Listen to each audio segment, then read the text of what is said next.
2024 नरेंद्र मोदी के लिए बहुत मुश्किल रहने वाला है।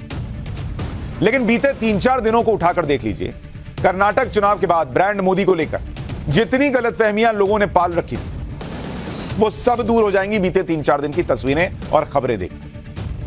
आपको शुरुआत आज से करता हूं। आज ही आप देखिए कि ऑस्ट्रेलिया के सिडनी में नरेंद्र मोदी का ऐसा मेगा शो हुआ कि पूरा ऑस्ट्रेलिया हैरान था। भाई, एक नेता को लेकर ऐसी दीवानगी ऑस्ट्रेलिया जैसे देशों या किसी और विदेशी धरती, आमतौर पर नेता को लेकर थोड़ा ही ऐसा होता है, लेकिन नरेंद्र मोदी के नाम का जादू ही ऐसा है कि वो जलवा 9 साल पहले भी था और वही जलवा आज भी है। जिस सिडनी में आज पीएम मोदी का मेगा शो हुआ, उसी सिडनी में 9 साल पहले भी पीएम मोदी का मेगा शो हुआ था। मैं आज आपको दोनों तस्वीरें दिखा रहा हूं। 9 साल पहले जो सिडनी में नरेंद्र मोदी का कार्यक्रम हुआ था और 9 साल बाद 2023 में जो प्रधानमंत्री नरेंद्र मोदी का कार्यक्रम हुआ है सिडनी में। आप खुद कंपेयर कीजिए भाई। नरेंद्र मोदी ने जैसे वक्त को रोक दिया है, घड़ी को रोक दिया है। अच्छा, हर आदमी जैसे जैसे उसका कार्यकाल बढ़ता है, एंटी इनकम्बेंसी होती है, लोगों में थोड़ी निराशा आती है, लोगों में पॉपुलैरिटी कम होती है। नरेंद्र मोदी के लिए ऐसा कुछ चलता ही नहीं। आप देखिए तब की तस्वीर और आज की तस्वीर में कोई बड़ा अंतर ही नहीं आया है। 9 साल पहले भी पीएम मोदी को देखने सुनने के लिए भीड़ जुट गई थी और आज भी यही हुआ है। 2014 में पीएम का ऑस्ट्रेलिया में जो कार्यक्रम हुआ था, उसमें ऑस्ट्रेलिया के बड़े बड़े नेता शामिल हुए थे। इस बार तो ऑस्ट्रेलिया के पीएम समेत पूरी कैबिनेट ही पीएम मोदी के कार्यक्रम में शामिल होने के लिए पहुंच गई। आप देखिए, आप इन दोनों तस्वीरों को कंपेयर कीजिए। कौन ऐसा नेता है भाई कि 9 साल से इतनी ह्यूज पॉपुलैरिटी कैरी कर रहा है, रॉकस्टार जैसे कार्यक्रम कर रहा है। यानी 9 साल में पीएम मोदी की पॉपुलैरिटी का ग्राफ मतलब नीचे जाना तो बहुत दूर की बात हो गई भाई, हिला ही नहीं है, ऊपर ही चला गया होता। जबकि आमतौर पर नेताओं के साथ ऐसा नहीं होता। 9 साल जैसे लंबे वक्त में किसी भी नेता की लोकप्रियता कम होना स्वाभाविक है, लेकिन पीएम मोदी हर ट्रेंड को बदलकर अपना नया ट्रेंड चलाते हैं और यही ऑस्ट्रेलिया में हुए इस मेगा शो में दिख रहा है। जिस तरह का सिडनी में आज पीएम मोदी के लिए माहौल था, जिस तरह से भीड़ जुटी हुई, जिस तरह से लोग रिस्पॉन्स कर रहे थे, वो इस बात का सबूत है कि लोग नरेंद्र मोदी पर कितना भरोसा आज भी करते हैं। विदेशों में बसे भारतीयों की आप अनदेखी नहीं कर सकते बॉस। वो भी देश की राजनीति और देश की हलचल को लगातार फॉलो करते हैं, सब देखते हैं यहाँ इंडिया में क्या चल रहा है। वो भी देश की राजनीति से प्रभावित होते हैं और अगर कर्नाटक की जीत हार से उन्हें प्रभावित होना होता तो उस तरह का क्रेज नरेंद्र मोदी के लिए नहीं दिखता आज, जिस तरह का क्रेज आज सिडनी में दिखा। एक बार जरा सुनिए वहां नरेंद्र मोदी को लेकर क्या माहौल था, कैसे मोदी मोदी हो रहा था, फिर आगे की बात बताता हूं।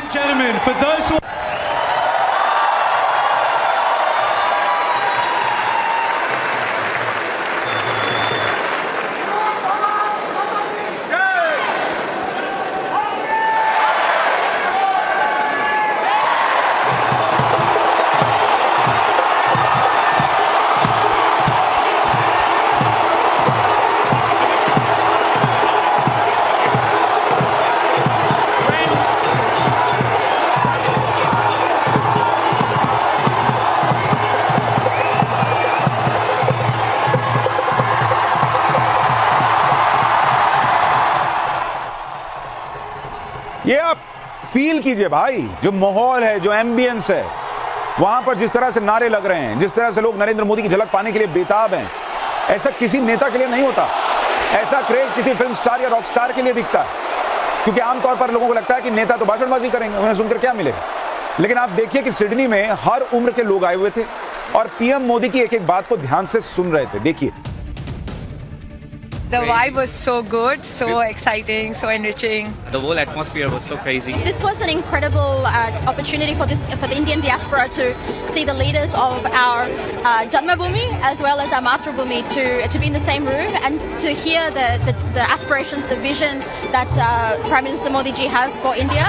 I think for the people in this room was an incredibly powerful experience. भाई लोग कह रहे हैं ऐसा माहौल था अंदर की क्या ही बताएं। और ये सब इसलिए क्योंकि ये लोग नरेंद्र मोदी की छवि से ही मजबूत भारत की छवि को कनेक्ट करते। उन्हें लगता है कि नरेंद्र मोदी ऐसे नेता हैं जिनका नाम ग्लोबल लीडर के तौर पर पूरी दुनिया ले रही है। ये सुनकर कोई भी भारतीय गर्व करेगा कि उनके देश के नेता को दूसरे देश का एक प्रधानमंत्री बॉस बता रहा। भाई यहां जो लोग बैठे हैं और नरेंद्र मोदी के विरोध के नाम पर बोलते हैं नरेंद्र मोदी को कुछ नहीं समझ में आता, ये तो घूमने जाते हैं, इनकी विदेश नीति फेल है वगैरह वगैरह, उनको नहीं पता। ये लोग जो वहां पहुंचे हैं, जो दुनिया के अलग अलग हिस्सों में भारतीय रहते हैं, उनको नरेंद्र मोदी से इतनी मोहब्बत इसलिए हुआ है क्योंकि उनको दिखता है कि कैसे हर भारतीय का कद अलग अलग देशों में बढ़ गया है जब से नरेंद्र मोदी आए। वो फील करते हैं, इसलिए वहां जाते हैं मिलने के लिए नरेंद्र मोदी से और उनके लिए इस तरह का भाव दिखाते हैं। जब जिस देश में आप रह रहे हो वहां का प्रधानमंत्री बॉस कह रहा है आपके खुद के देश के प्रधानमंत्री को, तो अंदर से फीलिंग आती है कि यार हम कुछ तो कमाल कर रहे हैं ना। सुनिए ऑस्ट्रेलिया के पीएम ने प्रधानमंत्री नरेंद्र मोदी को कैसे बॉस बताया। And what a joy it is to get to welcome Prime Minister Modi here with all of you. I get to speak to some pretty big crowds as Prime Minister, but I have to say that the warmth and the energy here tonight is absolutely second to none. I said to my friend the Prime Minister before, the last time I saw someone on the stage here was Bruce Springsteen, and he didn't get the welcome that Prime Minister Modi has got.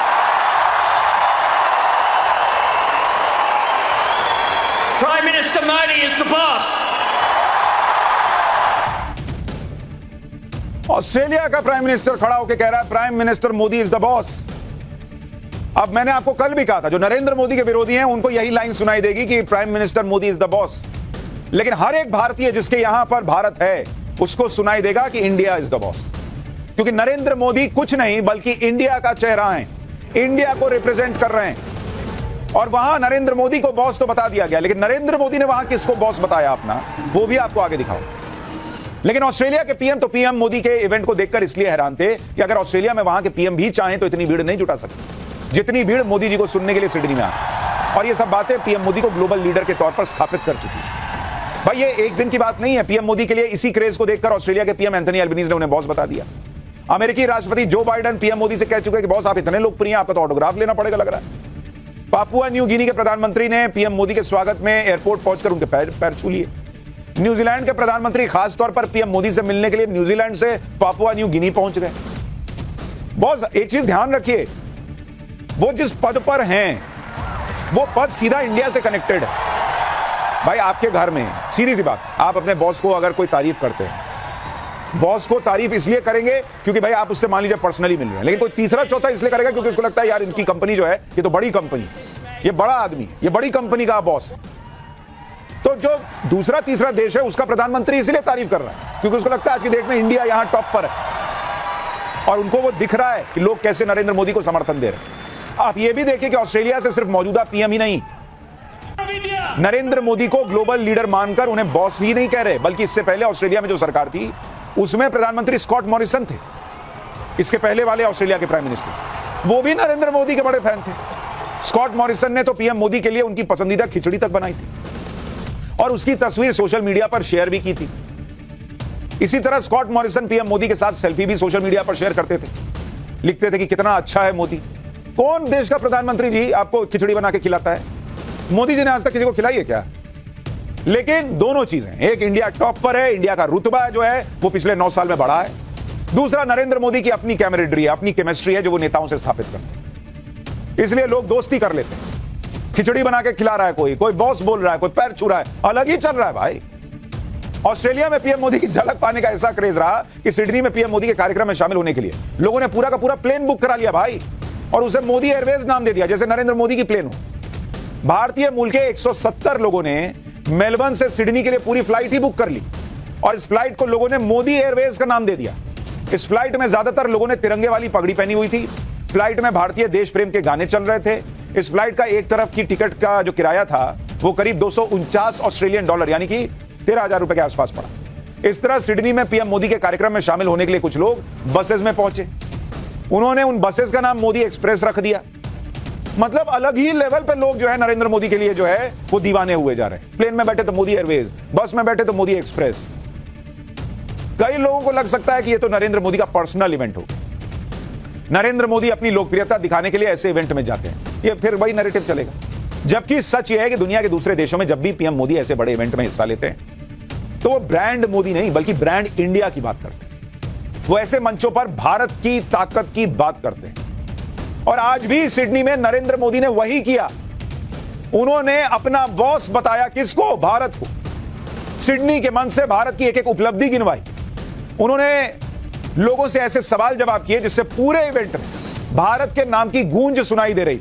एक बार वो हिस्सा देखिए, बतौर भारतीय आपको गर्व महसूस होगा कि कैसे ऑस्ट्रेलिया में इंडिया इंडिया गूंज रहा है। फिर इसका मतलब समझाऊंगा। कोरोना की इस ग्लोबल पैंडेमिक में जिस देश ने दुनिया का सबसे तेज वैक्सीनेशन प्रोग्राम चलाया वो देश है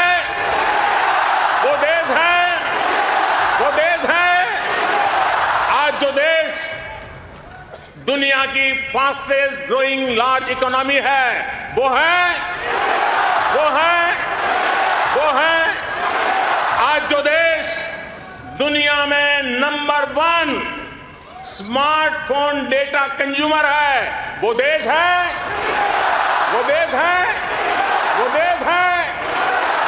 आज जो देश फिनटेक एडॉप्शन रेट में नंबर 1 है, वो देश है आज जो देश मिल्क प्रोडक्शन के मामले में दुनिया में नंबर 1 है, वो देश है आज जो देश इंटरनेट यूजर्स की संख्या में दुनिया में नंबर 2 पर है, वो है आज जो देश दुनिया का सेकंड लार्जेस्ट मोबाइल मैन्युफैक्चरर है, वो देश है आज जो देश rice, wheat, sugar cane production के मामले में दुनिया में नंबर 2 पर है, वो है आज जो देश फ्रूट और वेजिटेबल प्रोडक्शन में दुनिया में नंबर 2 पर है, वो है आज जिस देश में दुनिया का तीसरा सबसे बड़ा स्टार्टअप इकोसिस्टम है, वो है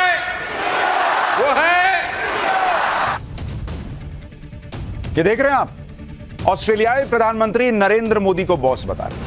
नरेंद्र मोदी वहां ऑस्ट्रेलियाई प्रधानमंत्री और उनकी कैबिनेट के सामने खड़े होकर बता रहे हैं कि दुनिया का बॉस इंडिया है, बॉस। और देखिए, ये वर्ल्ड में जो डिप्लोमेसी चलती है, ग्लोबल डिप्लोमेसी चलती है, जो दुनिया भर में ताकतवर देश हैं, उनको ये रियलाइज कराना पड़ता है कि भारत की ताकत क्या है। आज की डेट में कोई पैर छू रहा है, कोई बॉस बता रहा है, कोई ऑटोग्राफ लेने की बात कर रहा है, वो ऐसे ही नहीं करता। वहां जब ऑस्ट्रेलिया का प्राइम मिनिस्टर सामने बैठकर सुन रहा होगा कि हर चीज में इंडिया नंबर 1 है, उसके कान से धुआं नहीं फेंकेगा कि बॉस ये तो क्या ही देश है, ये तो कमाल का देश है, इसके प्राइम मिनिस्टर से हम मिल रहे हैं।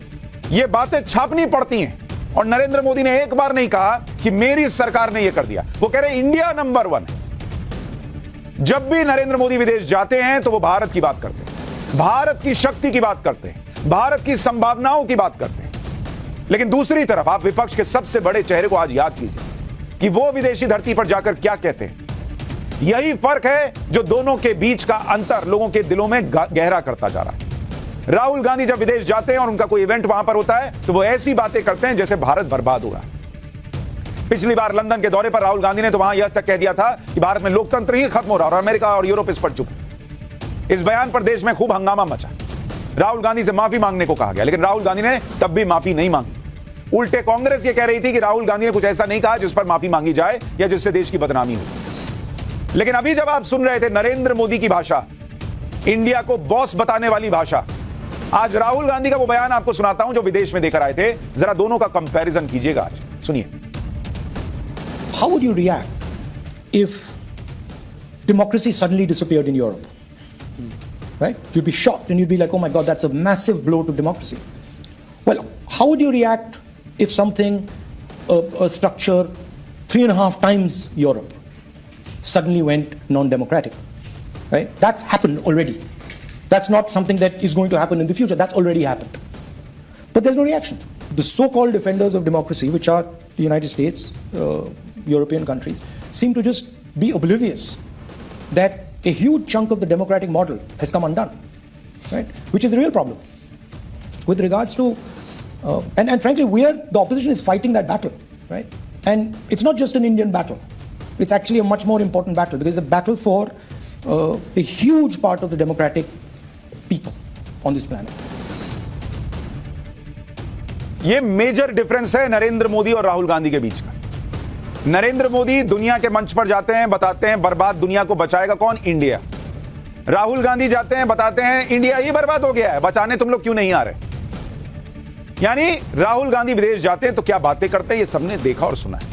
सोचिए, वो नेता हैं जो खुद को विपक्ष का सबसे बड़ा नेता जो है वो देखते हैं। लेकिन अब एक और नेता की बात आप सोचिए, जब ये सब बातें कर रहे हैं तो आपको समझ में आ रहा होगा कि नरेंद्र मोदी ने इंडिया को कहां खड़ा किया है आज।